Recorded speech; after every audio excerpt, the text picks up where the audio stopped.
Sabi sa'yo. Hindi mo sa akong butin. Binigay. Uy, diri kahit paano.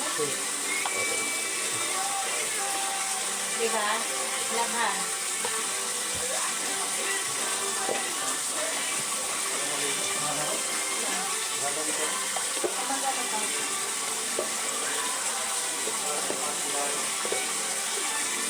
Ako nakadalawang timba ako. Sino naligo sa banyo natin.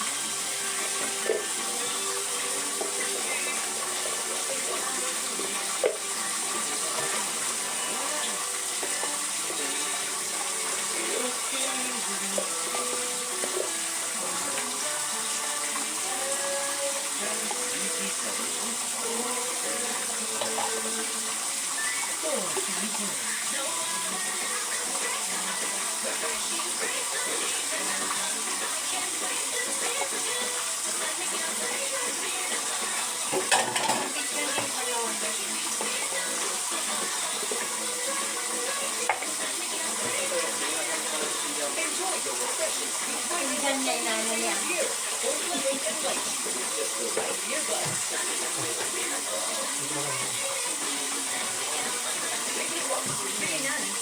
Flavored beer. Stop super sweet now with Pepsi Light Beer Bomb. Available in apple, lemon, and light Ben, cheese. patay mo nga tubig.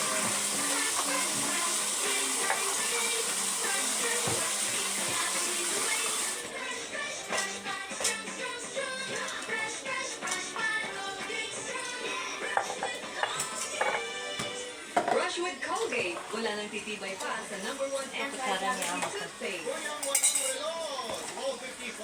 This time check was brought to you by Hemorrhoid FA.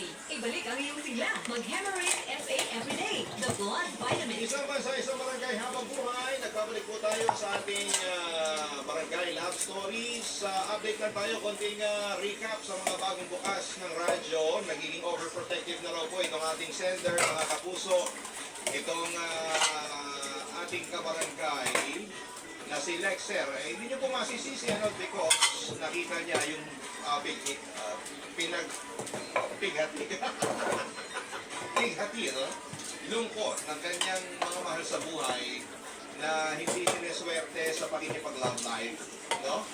So, parang lahat ng lalaki sa paningin ni Lexer, red flag para sa kanyang magulang, sa kanyang kapatid, no? And hindi niya masisisi, yun ang mga nakikita niya, no? Ano ang inyong masasabi dito mga kapuso? Hanapin po ang aming Facebook page, Barangay LS971.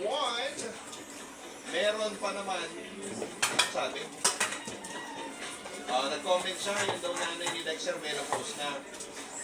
Kaya kasi hindi daw nyo kaya bigyan ng, ng anak yung boyfriend niya, kaya pinagpalit siya sa iba. Grabe naman kayo.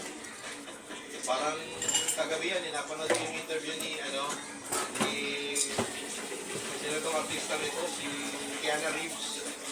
May bagong jowa,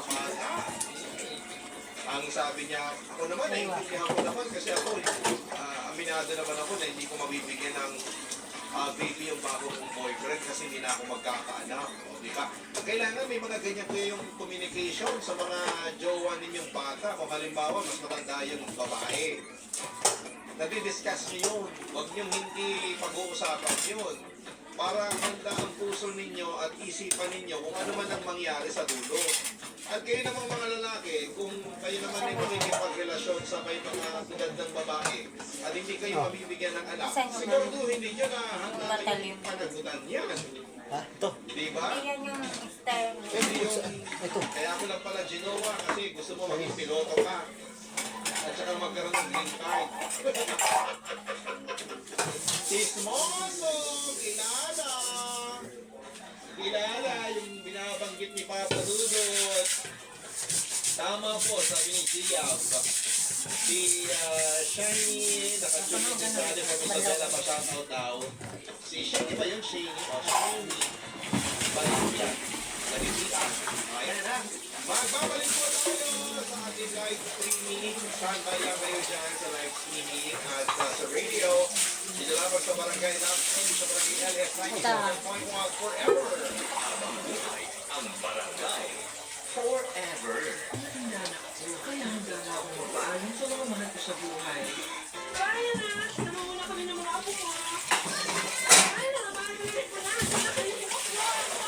Enjoy your buhay pag nagpahay sa Tanay next sila. Lamang sa visa para sa Tanay, piyan mo sa card na po sa Methods of use the genetic symptoms persistence of the doctor. Yung ginagawa, San Miguel Peltusen presents isa, dalawa, tawa. Oo, patulong naman sa mga tanong namin, oh. Games! Anong tawag sa beer na nakakatawa? Ano? Eddie Biro! Anong tawag sa beer na kumakanta? Ano? Eddie Beer is... Anong tawag sa beer na nakakatawa? Ano, sir? Isa beer! Ano pa? Kaya bili na tayo ng San Miguel Peltusen. Drink responsibly. Ito hanggang para maamog mo ang Mag-vehicle with San Miguel Pilsen. Drink responsibly. Oras po natin, Kapuso, 12:58 na! This time check was brought to you by Onyx Advance. Magaling maglinis ng lungs. Mabilis na pagaling ng ubo. Ha? Habang buhay. Ano? Tomorrow is always been a big part of my life to be great, to be good at everything. Yeah, be passionate about something, be good at it. So game day with Bet88 Sports. Gaming for 21 years old and above only. Game responsibly. Keep it fun. NBA star Kyle Kuzma trusts Bet88. Let us go game. Win with Bet88 Sports. Ang mga kwento ng pag-ibig. Kwento ng buhay. Pagod na talaga. Sa Spotify na. Barangay Love Stories. Pakinggan kahit kailan, kahit saan. Barangay Love Stories. Sa Spotify. Inig na ng barangay. Hindi naman sumagot. Nakinig lang. Meron ako 400. Ang sukli sa 400. 2 piso. Nakinig lang. Kaya number 1 tayo sa Mega Manila. Super Radio PPOV. Number 1 FM station. Barangay LS 97.1. Number 1 FM station. Maraming salamat mga kapuso. Isang bansa, isang barangay. Bago kayo dumating, tumawag ate mo. Nakamusta lang ako. So ito.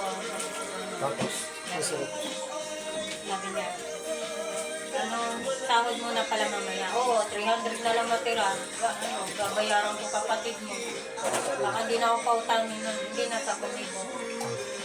Sabi ko yung 300, bili naman ako 190 yung shampoo. Mauubos na. Ano ba? Oo. Kasi siya naman kasi gumaganda sa shampoo namin. Si Robin. Hindi na siya umano. Barangay LS. Tapos ating kapayo, sabi ko, nandito na sila, anak, mamaya ka na tumawag. Ang karugtong na mga kwento ng buhay sa barangay. Love Stories. Ako na tumawag.